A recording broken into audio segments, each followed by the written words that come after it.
अस्सलामुअलैकुम, कैसी हैं आप सब। उम्मीद है जी सब खैरियत से होंगी, ठीक ठाक होंगी। मैं भी बिल्कुल ठीक अल्हम्दुलिल्लाह आप सबकी दुआओं से। तो यहाँ पे ना मैंने व्लॉग स्टार्ट किया सुबह के नाश्ते से, और मैं बना रही थी नाश्ता अपनी बेटियों के लिए और अपने हस्बैंड के लिए, क्योंकि आज ना इन्होंने कहा था कि हमने ब्रेड और साथ में अंडा खाना है फ्राई। जो मेरे हस्बैंड ने ये वाली फरमाइश की थी, और ईशा कह रही थी कि मैंने पराठे के साथ खाना है। और बस रमीज़ा और अरीशा का एक ही पराठा मैं बना रही थी यहाँ पे। और बस इनको सबसे पहले मैंने सोचा कि अपनी बेटियों को बना के दे देती हूँ, फिर मैं अपने हस्बैंड का बना दूँ, क्योंकि वो थोड़ा लेट करने वाले थे ना नाश्ता, इस वजह से। तो आप लोग सुनाओ शहज़ादियों, किस तरह के दिन गुजर रहे हैं आप लोगों के, क्या क्या कर रहे हो आजकल, कौन कौन से काम कर रहे हो। जिनको स्टिचिंग आती है वो तो स्टिचिंग पे लगी रहती होंगी, क्योंकि कुछ लोगों की कोशिश होती है, कुछ बहनों की कोशिश होती है कि रमज़ान से पहले ना उनके इस तरह के काम जो है ना वो सारे ख़त्म हो जाएं। और रमज़ान में माशाल्लाह से रोज़े रखने होते हैं और इबादत वगैरह करनी होती है, इस वजह से टाइम नहीं मिलता कि इंसान को स्टिचिंग का काम करे। लेकिन मैंने रमज़ान में भी ये सारे काम करने होते हैं, मेरे कंटिन्यू रहते हैं। असल में मेरी क्या रूटीन होती है रमज़ान में कि मैं ना अफ्तारी के बाद स्टार्ट करती हूँ, बच्चों को सुला के ना, तो मैं तब फिर ये मशीन का काम करती हूँ, क्योंकि दिन के टाइम तो मुझसे हिम्मत नहीं होती और मेरे से कुछ भी नहीं होता इस वजह से, क्योंकि शाम को फिर अफ्तारी का करना होता है, तो दिन में मुझे बिल्कुल भी टाइम नहीं मिलता।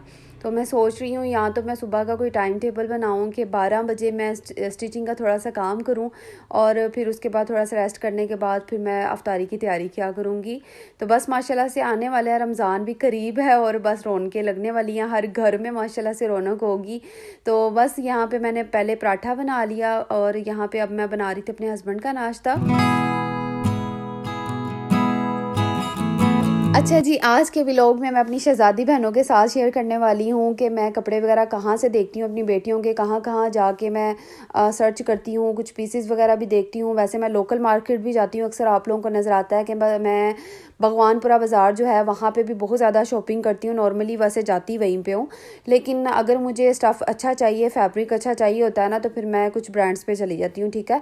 तो वहाँ से भी मैं कोशिश करती हूँ कि मुझे पीसेस वगैरह मिलें, पीसेस में ही मेरा काम हो जाए, बचत में ही मैं सारा कुछ मैनेज कर लूँ। तो बस हम लोग निकलने लगे थे, नाश्ता वगैरह मैंने करवा दिया था, हस्बैंड को भी, बच्चों को भी, खुद भी मैंने कर लिया था। वही कावा शावा जो आपको बताया मैं वही नॉर्मली करती हूँ। तो ये रास्ते में आपको सारे ब्रांड नज़र आ रहे हैं, साया, लाइमलाइट वगैरह, और आइडियाज़ पीछे गुजर के गया था। उसको पहले मैंने स्टार्टिंग में हम लोग वहाँ पे एंटर नहीं हुए, पहले मैंने जाना था केसरिया भी, अलकरम भी अभी आपको नज़र आया है, और केसरिया पे मैंने वहाँ पे जाना था, क्योंकि मुझे ना पिछले साल वहाँ पे भी पीसेस वगैरह बहुत अच्छे मिल जाते थे, एम्ब्रॉयडरी टच में, और साथ में सिंपल भी मिल जाते थे। ये देखें निशात भी अभी यहाँ पे, ये भी कपड़े का ब्रांड है, ठीक है। और अभी दिखाती हूँ आपको केसरिया ब्रांड का भी, वहाँ पे भी वैरायटी होती है, और स्टिचिंग डिज़ाइनिंग भी वहाँ पे बहुत अच्छी होती है। लेकिन मेरा ख्याल है कि अभी ईद कलेक्शन वहाँ पे आने वाली थी, और सबसे पहले हम यहाँ पे उतरे हैं केसरिया ब्रांड पे, ठीक है। मैं अभी एंटर होती हूँ, फिर आपको दिखाती हूँ कि वहाँ पे किस तरह की चीज़ें थी। लेकिन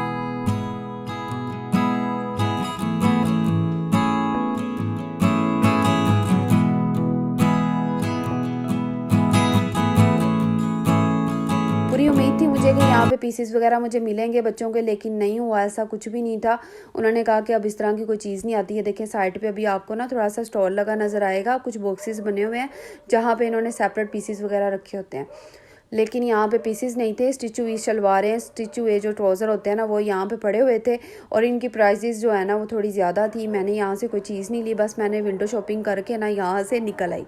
और ये कपड़े भी बड़े इनके महंगे होते हैं, मेरा इनके भी और ब्रीजे के भी। अभी मैं आपको ब्रीजे पे भी लेके जाऊँगी। ये देखें बच्चों के इन्होंने ना कितने प्यारे प्यारे फ्रॉक स्टिच किए हुए थे, लेकिन इससे भी ज़्यादा खूबसूरत हम घर में तैयार कर सकती हैं। आपको पता ही है फिर अपनी आप ही का कि मैं घर में ही बना लेती हूँ, इस तरह की डिज़ाइनिंग कर लेती हूँ। तो ये देखें छोटे छोटे साइजेस देख के ना मुझे वो हो रही थी कि कितनी छोटी बच्ची का ये वाला फ्रॉक होगा। और दूसरी तरफ आपको रेडीमेड दूसरे भी नज़र आ रहे हैं, दूसरे स्टफ़ में भी, बॉयज़ के भी और साथ में छोटी छोटी बच्चियों के भी। तो बस मैं डिज़ाइनिंग फिर यहाँ पे देखने लग गई कि कोई अगर मुझे अच्छा लगता है खुद बनाने की कोशिश करूँगी। अच्छा, इनकी जो रेट होते हैं ना बड़े हाई होते हैं, छोटे से बच्चे का भी अगर हम लोग यहाँ से ख़रीदें ना, तो मेरा ख्याल है 5-6 हज़ार से तो कम नहीं होता। और कुर्ते तो फिर आपको पता ही है कि आजकल इतने ज़्यादा इनके भी रेट जो है ना वो बहुत ज़्यादा है। और अगर हम लोग अपने लिए रेडीमेड कोई कुर्ता वगैरह भी परचेज़ करें ना, तो वो भी 4-5 हज़ार से कम नहीं होता।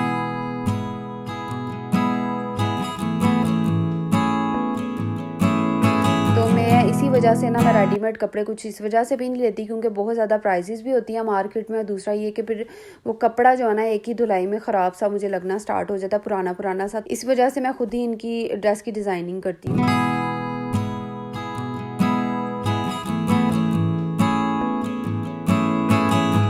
तो फिर हम वहाँ से निकल आए थे और यहाँ पे इतना ज़्यादा रश था ना रास्ते में, कुछ वो रमज़ान की वजह से भी लोग फिर अफरा तफरी, और आगे आगे और ज़्यादा रश होगा। लिंक रोड पे बहुत ज़्यादा रश होता है। भगवानपुरे वाली साइड पे भी अगर एंटर होने लगे ना तो वहाँ पे भी गाड़ियों का ढेर लगा होता है। तो बस यहाँ से हम निकले हैं और उसके बाद फिर मैंने जाना था ब्रीज़े पे।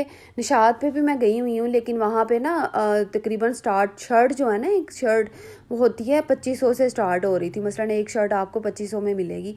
तो मैं यहाँ पे स्कार्डनो बाज़ार जो नेमत खाने वाली साइड पे है वहाँ पे एंटर हो गई थी। मैंने कहा यहाँ पे भी विज़िट कर लेते हैं। फिर हम इस बाज़ार में एक शॉप के अंदर एंटर हुए और यहाँ पे सारे ही आपको प्रिंट नज़र आ रहे हैं। कुछ एम्ब्रॉयडरी वाले ड्रेसेस थे, कुछ प्रिंट थे, 3 पीस भी थे, 2 पीस भी थे। उसके बाद जी हम लोग यहाँ पे ब्रीज़े पे एंटर हुए हैं और यहाँ पे बहुत ज़्यादा हाई रेट्स थे और सूट जो है ना वो बड़े महंगे। और एम्ब्रॉयडरी ड्रेस तो देखने वाले तो होते ही हैं, बारीक सी कढ़ाई हुई होती है इनके ऊपर।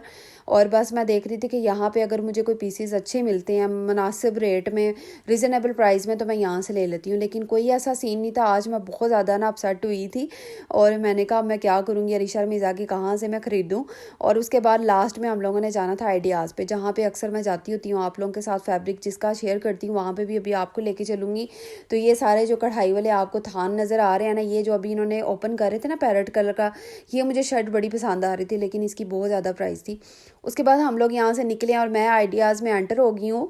और यहाँ पे भी मुझे था कि यहाँ पे भी लाजमी होंगे, लेकिन कोई यहाँ पे सेल सूल का तो कोई सीन नहीं था। और एंटर होते ही ना ये 2 सूट मुझे बड़े ही पसंद आए, बहुत ही प्यारे कलर लग रहे थे इनके। तो मैंने सोचा इसको व्लॉग का हिस्सा बनाती हूँ, आप लोगों के साथ शेयर करती हूँ।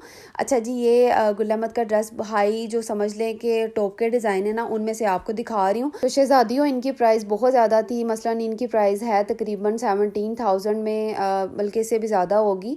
लेकिन इनका स्टफ़ और इनका जो डिज़ाइन है ना वो सबसे हट के ही होता है। मुझे बड़े प्यारे लगे थे ये वाले ड्रेस, और साथ में चुनरी के डिज़ाइन भी आला से आला आए हुए थे। और ये शर्ट्स के पीस थे, कुछ 2 पीस थे जो कि मैं अभी आपको दिखा रही हूँ पकड़े हुए, जो मैंने अभी निकाला है ना, ये शर्ट का पीस था। 2 पीस में भी मिल जाता है। मसलन ऑल ओवर डिज़ाइन भी थे, बॉर्डर वाले भी थे।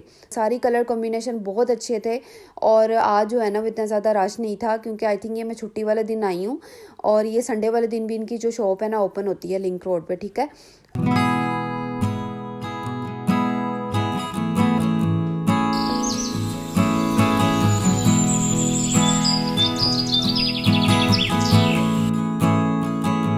और बस यहाँ से हम लोग निकले हैं तो फिर मैं घर आ गई थी। और यहाँ पे नेक्स्ट डे मॉर्निंग का व्लॉग स्टार्ट हो गया है और मैं यहाँ पे नाश्ता करने लगी थी। और आज भी आप लोगों के साथ अपना नाश्ता शेयर करूँगी कि मैं नाश्ते में क्या करने लगी थी। और आज के दिन मैंने जाना था अपनी अम्मी के घर में, क्योंकि बच्चों के ना पेपर ख़त्म हो गए थे। शुक्र है कि बच्चों के पेपर से वो फारिग हो गई। और अरीशा और मिज़ा इतनी ज़्यादा रिलैक्स थी ना, इतनी खुश थी। और उनको ये भी था कि आज हमने नानों के घर में जाना। अम्मी भी वेट कर रही थी मेरा, सारा के भी मुझे सुबह के फ़ोन आ गए थे इतने ज़्यादा। और बस यहाँ पे मैं तैयार तो हो गई थी। मसलन मैंने इसी तरह जाना था और ये वाला फ़्रॉक मैंने वेयर कर लिया था, जीन्स के साथ मैंने ये पहन लिया था। और अब मुझे शुक्र है ये सारे कपड़े अब आते हैं, ठीक है। मैं बड़ा फ्री हो गया अब ना, फ्रीली इनको पहन रही थी, बहुत अच्छा फ़ील हो रहा था। जब आप स्मार्ट हो जाए ना तो बहुत अच्छा फ़ील होता है। खैर यहाँ पे नाश्ता मैंने आज यही वाला करना था। मैंने कहा अगर मैं घर से ही ज़्यादा करके चली गई ना तो सारा ने जो मेरे आगे चीज़ें रखनी है ना वो मेरे से फिर खाई नहीं जानी। तो थोड़ा सा ही मैंने खाना था। और यहाँ पे मैंने चने मंगवाए थे अपने हस्बैंड से। और आपको पता है अक्सर मैं नाश्ते में ये चीज़ मंगवा लेती हूँ। अगर बेटियों के लिए नान चने वगैरह आए ना तो फिर मैंने चने अपने लिए थोड़े से निकाल के सेपरेट कर लेने होते हैं, फिर मैं ब्राउन ब्रेड के साथ इस तरह से खा लेती हूँ। चाय का कप तो मेरा मस्ट है, क्योंकि उसके बगैर तो मैं बिल्कुल भी नहीं रहती। जितनी मर्ज़ी चाय मुझे दे दो, मैंने वो पीनी है और उसको ख़त्म करना है। तो डार्क चाय मैंने बना ली थी और मैं बस जाने लगी थी धूप वाले एरिया में, क्योंकि मैं नहा के फ्रेश हुई थी और मुझे सर्दी फील हो रही थी। मैंने सोचा आज धूप में जाके ना, मसलन जहाँ पे मैं अक्सर आप लोगों को सीन दिखाती हूँ, कपड़े वगैरह डालती हूँ ना तार पे, तो मैंने कहा उस तरफ जाती हूँ। क्योंकि आपको पता है मेरा सारा घर जो है ना वो ऊपर से बंद है और तरपाल वगैरह ऊपर आई हुई है। तो छत वगैरह पे मैं जाती नहीं और ना ही मैं सहन में इतना होती हूँ। तो मैंने सोचा कि मैं अपने प्यारे से दरख्त के पास जाके ना इस तरह खड़ी होकर तो चाय पीती हूँ और छोटा सा क्लिप आप लोगों के साथ शेयर करती हूँ। चाय वगैरह पीने के बाद मैं आ गई थी अंदर और यहाँ पे आके मैंने अपनी बेटियों के बाल वगैरह कवर करने थे, क्योंकि ये जो स्पायर वाली टीचर है ना वो पढ़ा के चली गई थी और फारिग हो गई थी अरीशा रमीज़ा।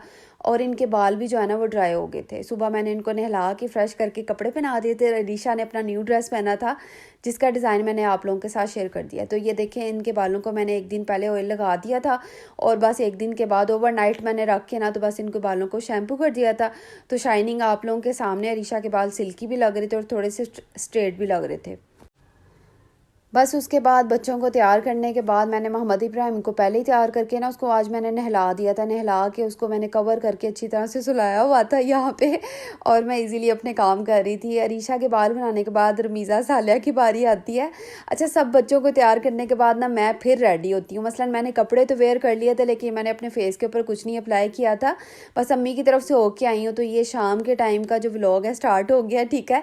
नेक्स्ट डे मॉर्निंग का ये व्लॉग स्टार्ट हुआ है। और आज ना मैंने इनका जो शर्टें मैंने पेंडिंग पे की हुई थी ना, जिनकी शलवारें मैंने स्टिच की थी, तो बस मेरी कोशिश थी कि मैं आज अरीशा की एक शर्ट स्टिच कर दूं।